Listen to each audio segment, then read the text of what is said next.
स्वयंपाक चालू आहे का सुमितचा सकाळचा? हो. का का बनवायचो? पोळ्या बनवल्या, पोळ्या भाजी बनवली, आता वरण फोडणी देतो. सोजी. हो. हां, तू त्याचे का ते कामाले हो ना, टिबाले ती जात आहे ना. तुला पित्त वाढलं होतं ना?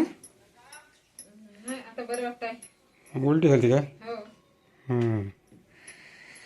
सकाळचा चालू आहे स्वयंपाक आमचा. सुमितची तब्येत नाही बरोबर. उलटी झाली, सुमित झाली. डोकं डोकं डोकं डोकं दुखते ना. डोकं दुखते, गरमी नाही. भक्कमच गरमी आहे आता यावर्षी. दुष्काळ आहे म्हणते आता भावांना, आता यावर्षी भक्कमच दुष्काळ. आणि कसं आहे आता भावांना, हे आता आमच्या बकरीचं पिल्लू मेलं. तो व्हिडिओ नवीन चॅनलवर टाकला, उत्तम सुमितचा मराठी मेलं या चॅनलवर. पिल्लू मेलं आमच्या बकरीचं. आणि त्याच्या पहिले आमच्या लई नुकसान झाले होते, त्यामुळे सुमितचा ताणतणावात राहते ना.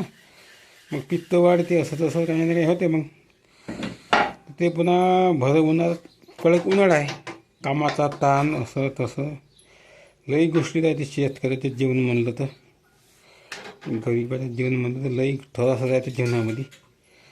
सहन करावं लागते. दुखलं ते सांगता येत नाही. आणि लई गोष्टी आता कळतं आता सुमित. आता हे बघा कसं रंत ऊन सकाळच्या टाईमले, कडक्याचं ऊन आहे. बकरी पण आमच्या न्याच्याच आहे चालत. बापू झोपून आहे का बकरं मिळेल तेव्हापासून प्रत्येकाला दुःख वाटते ना. बापूही झोपूनच आहे, न्यावंच आहे.